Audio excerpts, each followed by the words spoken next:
Here's a look at how to assemble these bird reflectors right here. These are the 3 reflectors, and then these 2 pieces create the base. So you're just gonna wanna pop those 2 pieces together.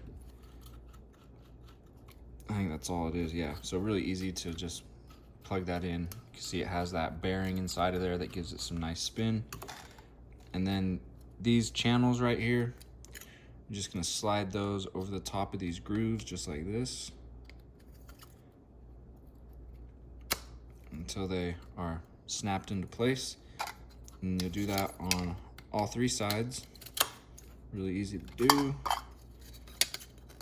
And all the material here is plastic. Even though this looks like these reflectors look like they might be metal, they're not. They're plastic. And there's a look at the final product right there. You can see it spins quite nicely.